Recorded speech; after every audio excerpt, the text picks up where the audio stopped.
Now, terrorist sympathizers have been arrested by the Nigerian authorities in Nigeria. Terrorist sympathizers, people that sympathize with terrorists, Islamic extremists, people that sympathize with countries that sponsor terrorism have been arrested in Nigeria. Northern leaders are on their toes as never before. The kind of challenge that Northern leaders are facing under Tinubu, they never expected that they will face such under a Muslim ticket. 2 young men have been arrested by the DSS. I don't know the reasons of the arrest, but we have speculations that it is because of their tweet supporting Hamas, supporting Palestine, and supporting Iran. We know that Iran has been sponsoring Islamic jihadist movement in the country. And from Islamic jihadist movement, you have Sharia and Al-Majiri. From Al-Majiri, you have terrorists. That means indirectly, Iran is sponsoring terrorism in Nigeria as confirmed by Israeli ambassador. Now, when you look at it critically, under Tinubu, Northern political leaders, they are not having any breathing space. You cannot come and start supporting terrorism in a different way. You know, some of these people, they went to school, so they will use manipulative way of supporting terrorism. I support Iran. See, there are some tweets from this young man that is suspected to have thrown them into the custody of the DSS. Nigeria is not an Islamic state. Recently, one pastor, is it Reverend Father Dachomo, the popular Reverend Father Dachomo in northern Nigeria, called Allah a blood-sucking demon. I repeat, called Allah a blood-sucking demon. This has triggered a lot of reactions from northerners. If it were before, they would have traced that man, maybe attempting to take his life. But because of the pressure on these Islamic jihadist extremists, they have not been able to do anything to that man. Imagine somebody coming on live, like on video, saying that Allah is a blood-sucking demon while he was burying his family members, his church members. He has, according to him, this Reverend Father has buried more than 1,000 people. They were killed by these blood-sucking demons called Boko Haram, ISWAP, Fulani herdsmen, and what have you. So, what is happening under Tinubu? I don't think if Tinubu wins second term, if these Northerners allow Tinubu to win second term, it don't be for them. There's no escaping. I tell you, they thought that if they carry Shetima, put for Tinubu back, Shetima go muzzle Tinubu. Shetima, the way they frown face, the way they do, you can shake everything. You can put Tinubu in shape. They don't know say as Tinubu they look like this. The man is old though. If it were a young Tinubu, if it were a younger Tinubu, they foresee something else. So northern Nigeria, their clerics, you see, Gumi, we understand that he has deleted most of his posts against America. I repeat, Gumi, he has deleted most of his posts against America. Mind you, America is in Nigeria. If you speak against America, it is likely that they arrest you. So they are using psychological ways of containing terrorism sponsorship, sympathizers. If you talk anyhow, they arrest you. So this is going to serve as a deterrent to any other person that have the tendency of supporting terrorist elements both on social media and physically. You know, the DSS may arrest these people and want to know whether they have links to Boko Haram and all of you. I have said it, I have maintained that, you see, northern Nigeria, if they want to stop insecurity, they will stop it. Just that they like it like that. These politicians, if they want to stop insecurity, you know, they are stealing resources in northern Nigeria. They are stealing resources. Billions of dollars are going every year. So do you think that the selfish politicians, the northern leaders that are selfish, most of their children are abroad, most of their family members are abroad, most of their investment are abroad, do you think that they want insecurity to stop? Because if insecurity stop, all this stealing of all those precious stones, lithium in northern Nigeria will stop, and their source of livelihood will be abrupted. So I love the reason, the way US is dealing with these northerners. I'm telling you, although there's increase in insecurity, I also know that US coming into Nigeria, there's always a disadvantage. But for the fact that southern politicians, southern Nigeria is having the upper hand when it comes to politics, I am satisfied with that, because you will not tell me that anybody will solve insecurity. I've already made up my mind that you cannot solve the issue of insecurity without restructuring the country. And since the Fulani has influence in Nigeria, it is going to be difficult for us to restructure the country. So what do? We should make sure that we reduce that influence, so that whatever decisions we are going to make is going to move towards restructuring. If the Fulani, if northern Nigeria used to have the power they used to have then, they will have stopped Tinubu from passing some of these bills that you see Tinubu passing. I repeat, Fulani, if they had the influence they had then, they will have stopped Tinubu from passing some of these bills that he is passing today. So politically, they are being dealt with. Religious-wise, they are being dealt with. Economy-wise, they are being dealt with. Nigerians are suffering. Sometimes I wonder, If we are complaining in southern Nigeria, like the country is hard, how is it going to be in the north? You see, it is the northern leaders that are holding the people of northern Nigeria captive. Anything that happens in northern Nigeria, you blame northern leaders. Now, the issue of insecurity, religious extremism, wanting to Islamize Nigeria, we southerners will not agree with that. So if the DSS arrests somebody and they are saying, oh, Nigeria should speak against injustice, what has the person been saying? Deborah, somebody said, I agree to be called an extremist, an Islamic extremist, or a terrorist because of what happened to Deborah. Some of these northerners stood on it. A young man that worked with Buhari, his name is Bashir Ahmad. What Reverend Dachumo said, calling Allah a blood-sucking... the man get mind, though. If now when northern Nigeria they hot, Dachumo will call Allah blood-sucking demon. And there will be social media campaign now to bring the man down. I'm telling you, by now the man will be receiving threats. But some of these people, they are not going to be coming out openly because they are afraid of what may happen to them. Yes, Nigeria is not an Islamic country. These people, they see Nigeria as Islamic country. That if you abuse Allah or say anything against Allah, you must be put to death as if there's no law. It is in under Sharia or Islamic country that those things happen. This young man that works with Buhari is calling, he's saying that our people, why are they keeping quiet? They are not taking actions. So is he saying that they should go and attack or kill Reverend Dachumo because he made a statement against Allah? Is Nigeria not a secular country? Are we an Islamic country? Any abuse against Allah does not warrant anything. You should not see these guys are the ones that are heating up the polity. These guys are the ones that are making Nigeria unattractive, unlivable because of this. They are killing, blood-sucking, and terrorist tendencies. I'm telling you, I have said this before that Nigeria would have been a better place. Nigeria would have been a better place if not for the Fulani and these terrorist elements. If you are able to push them away from the system and society, then it will be better for us. We can still continue in one Nigeria. But so far, they are part and parcel of this system. They have influence. In fact, not that they are part and parcel. They have a lot of influence on the system. Then we are in trouble. That is why we are pushing for restructuring. Because it is better we are together. This division we are discussing, there are disadvantages to it. But it is better that we are together. But we cannot afford to stay with these blood-sucking demons. Every other day, you see our finest soldiers are being killed by Boko Haram. Our soldiers are being trained. They have much more experience and marksmanship than the terrorists. How come the terrorists are overpowering our soldiers?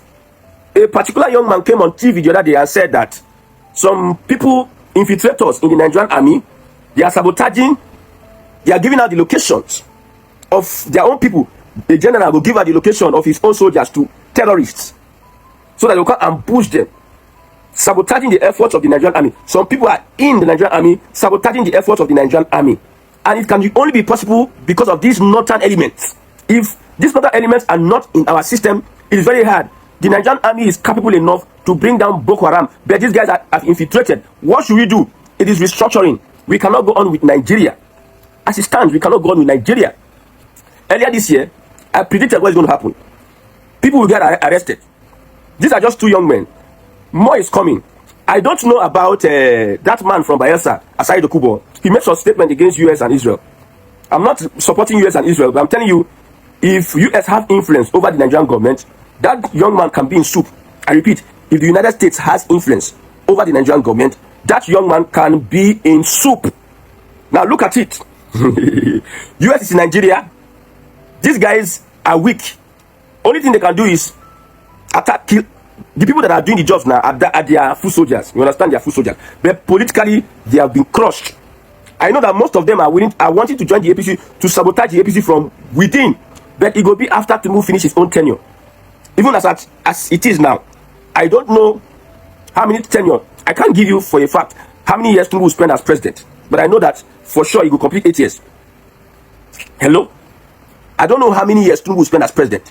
But for sure, he will complete 8 years. And the Fulani political caliphate. You know why I call Fulani? You know the reason why I call Fulani now? Because Fulani, now them dominate politics for Northern Nigeria. Okay, for instance, today, let's say, we're going to bring a president from Northern Nigeria. Okay, North and South. South bring Tinubu. Or South has Tinubu or Opitobi. Okay, bring from, okay, it is time for North. Who go come out? Not be Fulani. Who are the popular politicians here? They are the Fulani. So you see, why I'm laughing is that some of these Northerners don't know what has hit them. That they are full of themselves. Like, they are full of themselves. They are untouchable. They have this, they have that. Now we get Nigeria. All those things they are selling to them, it will dawn on them very soon. It will clear for their eyes. Just now, it will clear. After Tinubu enters second term, all these things we are saying, we still they alive to them. May God keep us alive to them. Make Tinubu enter second term. After they will see something else. Tinubu is not doing well though when it comes to governance. I have already said it.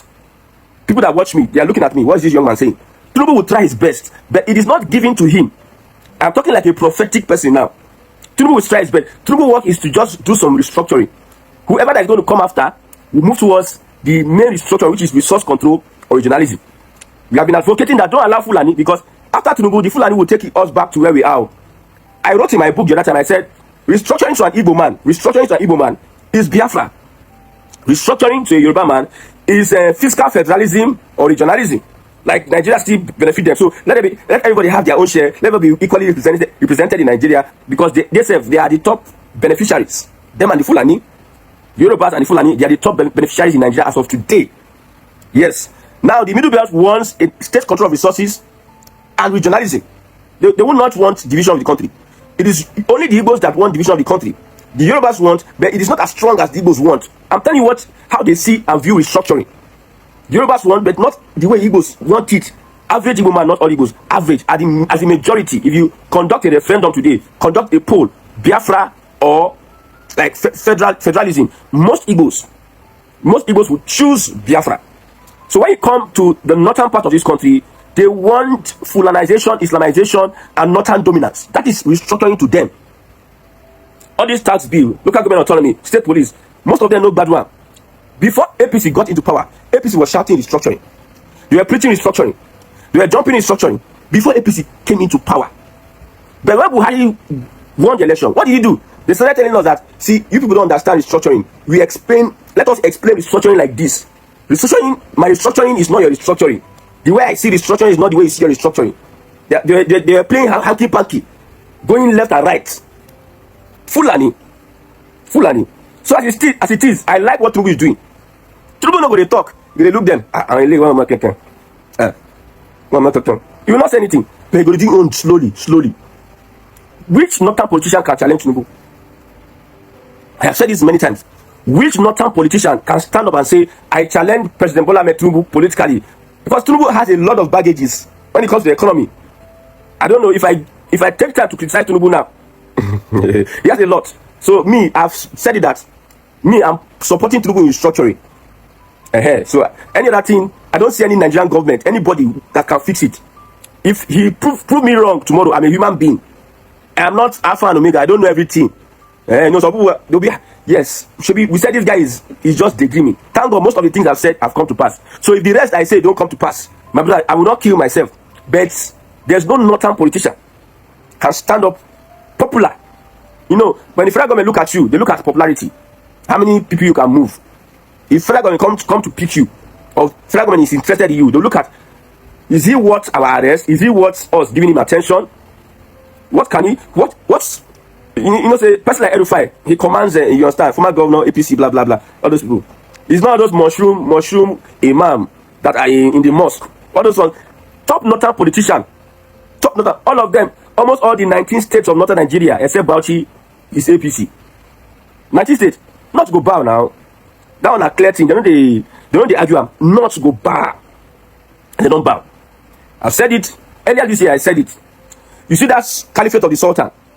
If they don't stop all this their agenda of giving safe haven to, I don't know why a Sultan will be in the state and terrorists will be operating, and he's not lamenting. He's not affected. The terrorists are not even concerned about him.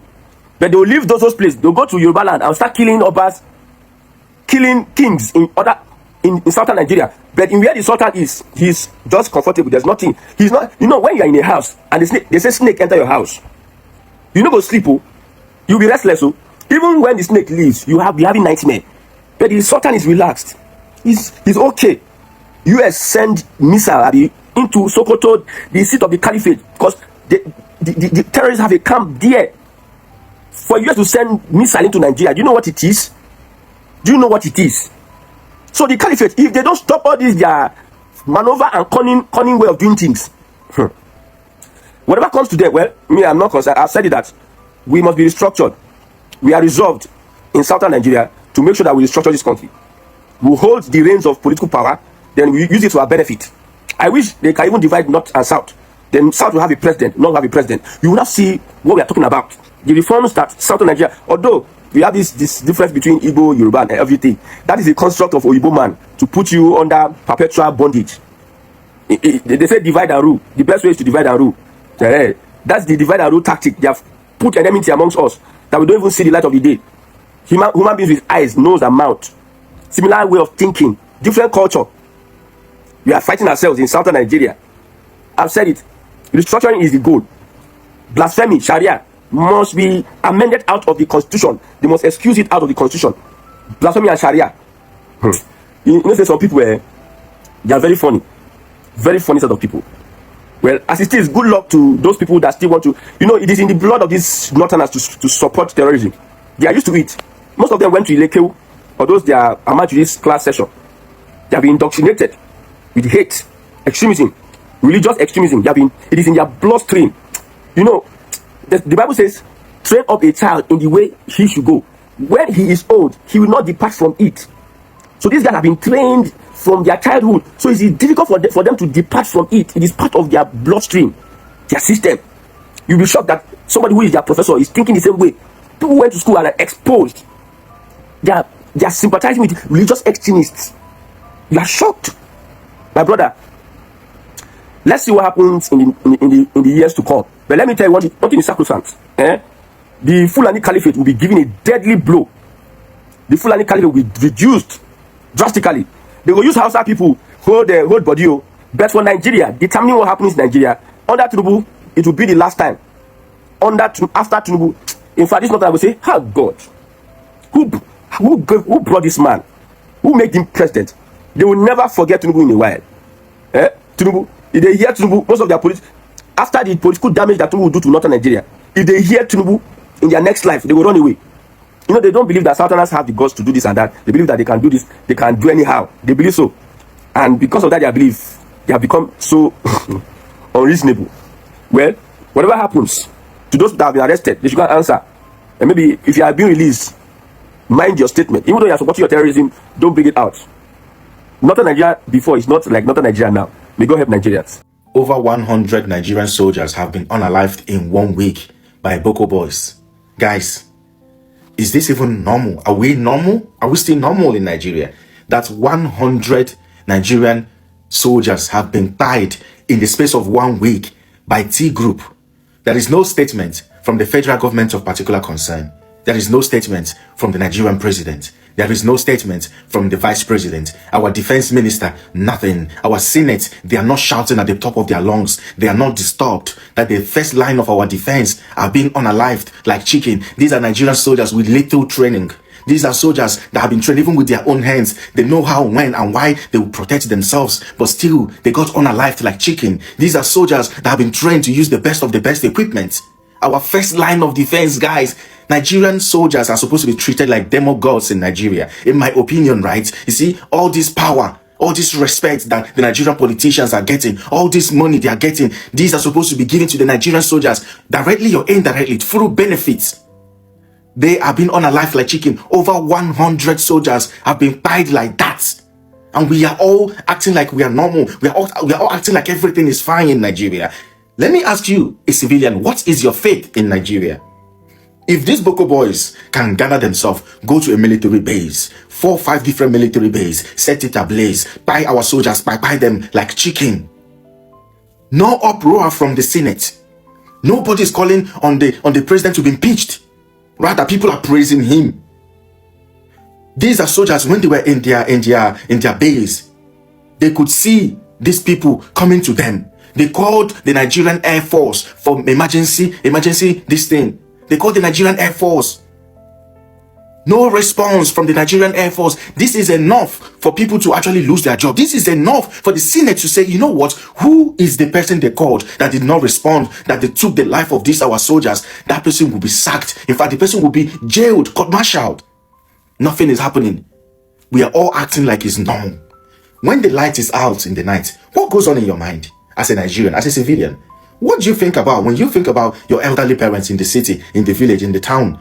What goes on in your mind about the lives of the children you are yet to give birth to in Nigeria? What about you? How do you feel about your own safety? If these people can comfortably and unalive our soldiers like mere chicken, like dog, we leave house, go find woman for another place. They go and buy them for that place for road. Nobody's claiming, say, now my dog. And so then they buy our soldiers. Nigerian army. Nigerian soldiers. Guys, are we normal? Are we okay? Like, who bewitched us? What has happened to us? We see posts like this, we just scroll past it and we say, God go help us. Now, wow, this country don't tire me. These are soldiers. You also what happened in America, yeah? You saw how Donald Trump received the fallen heroes, the 6 American soldiers that were unalived because of this Israeli-America-Iran war. Yeah? You see how they were received. They were received with honor. And I can tell you this for free. Go and fact check me. Please don't argue. You see those soldiers that were unalived because of the ongoing crisis in Israel, in Iran, yeah? I can tell you that their families' life are sorted. They are all sorted for the rest of their lives. I can tell you this for free, that their children would go to school, right? At least up to BSc level. It will be on the state. It will be on the government. I can tell you that the roof over their head, yeah, the food they will eat, their clothes, I can tell you this now, right? That they will get all this in a cheaper rates, subsidized rates, if they are going to pay at all. I am telling you, gratuity alone for their family, for their children, yeah? You see those fallen heroes in America, their family, I'm talking about their wives, husband, their children, gratuity alone will be enough, right? For them to be comfortable for the rest of their lives in America. Go to UK, it's the same. Europe is the same. I'm telling you. But Nigeria, our own soldiers are being pied in Sambisa forest. Our general is was pied or taken. Up to today, we don't even know where he is. We don't even know anything about a sitting general, a serving. Fuck. What are we talking about? How have we been so damaged that we see abominable things and celebrate it, and we see it as norm? Our president is not bothered though. Our president is not bothered. Some of the state governors where these things happened were telling their people to go to their gods in prayer. Our president is not saying anything. The Senate, they're supposed to be worried. They're not even saying nothing. 100 soldiers. Fuck. Oh boy, oh boy.